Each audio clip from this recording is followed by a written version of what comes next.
Okay, out on the table is what has become known as the channel knife, basically. Well, for a long time, it's been my favorite knife from Cold Steel, so basically my favorite knife of all time. I don't know if that's changed lately, but I'm still excited about it.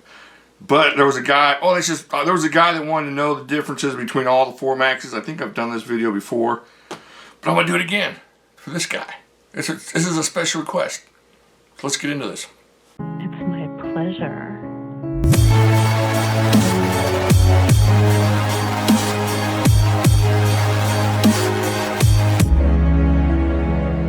To present Jimislash.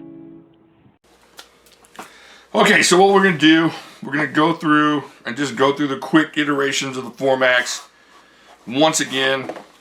And let's see, okay, this is the first run 4Max, and in my opinion, this is the best 4Max ever made. The thing is, it's all fit and finish, and if you can go and watch some of my older videos, you will see that I was able to tell the difference in the smoothness of this knife. Just the way it was finished. And I had no problems with it. I mean, no problems with the lock. I've never had a problem with a 4Max as far as locks or edges. 20 CV, check that out. And he was wanting to know about the dog leg. See the little dog leg there in the lock? You see it goes, and there's a little bump there. It's kind of hard to see without it focusing. There we go. See that? I'll show you the difference between that and the non-dog leg one. Now here's the first knife I ever did a review on in the channel. This is the first 4Max I ever bought.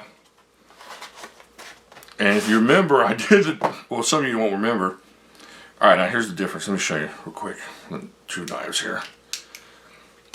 So, one's got the dog leg and one doesn't. You can see how smooth this one is. It's got the smoothness, and then this one has that little bump right there. See? No bump, little bump. You see? You can tell? So you got a little bump, no bump. Alright, so this was the first knife I ever bought. I wanted a 4Max for so long, and they sold out. But then I started searching eBay, and all of a sudden, boom, one popped up. So I jumped on it, and I think actually the first one I bought was from Bowtac, maybe it was Bowtac, or Knife Bunny or somebody like that. Anyways, so he came in and he go check my first video. I really liked it, but after a while I started noticing this the little edge of the lock bar was sticking up. It was sticking up, and so I thought I got a fake. I didn't know. It was just my first foray into the knife channel. I didn't know how long it took for the Chinese to fake a knife, and so I was just mad and calling people out, and not calling people names, but just calling people out. And so I got in touch with Cold Steel. And so what happened was Cold Steel did a recall on a bunch of these and sent them.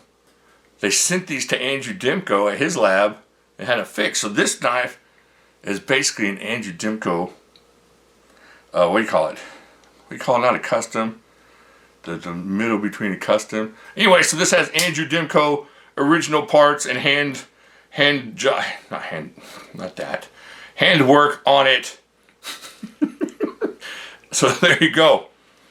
Mid-Tech. Yeah, so it's an Andrew Dimko Mid-Tech 4Max, second generation 4Max. So that's the difference between those two.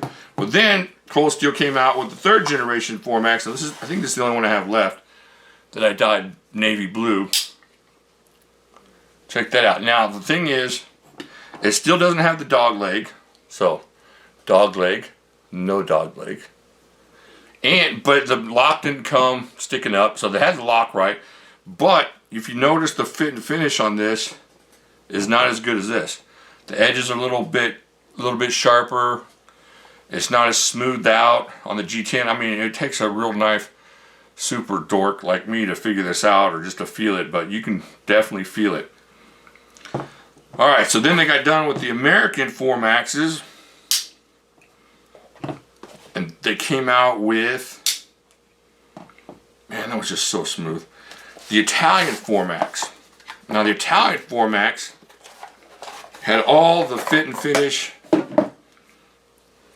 let's see, before I start lying. So you have the gray scales, still 20 CV, and a lot of the fit and finish of, yeah, almost the same, almost equal to that first gen 4MAX fit and finish. Let me see if I could tell a difference. I'm gonna close my eyes. No, see, still a little bit sharper. So this one still got the edge on the quality of the finish, but this was awesome. 20 CV. There was a huge row about this too. I opened this up, had some weird stuff in the inside, and threw a fit about that, and that was a whole big mess. But still awesome knife. Italian 4MAX, still awesome. 20 CV. Then, see, I don't even have an unopened 4MAX Elite. So then a couple years later, after the Italian 4MAX, they came out with the, so this is in Italy, these three are the United States, and then the Italian 4MAX made in Taiwan.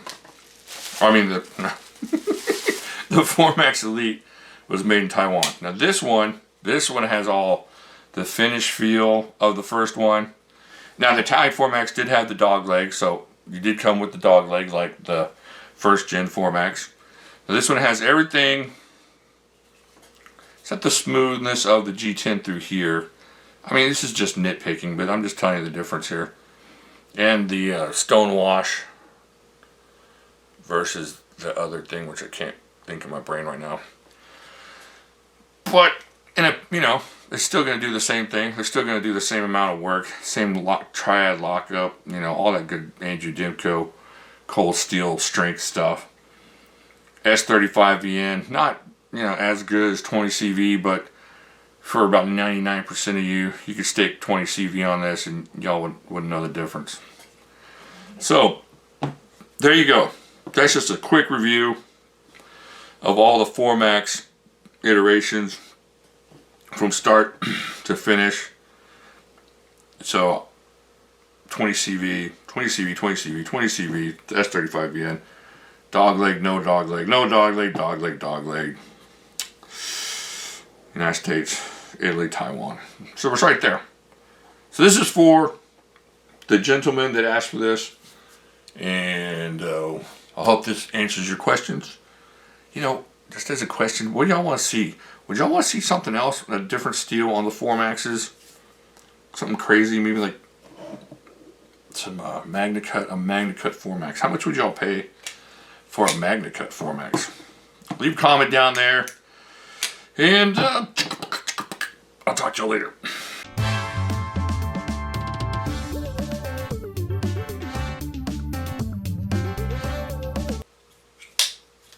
I didn't forget the 4MAX Scout, I just didn't include it in the video.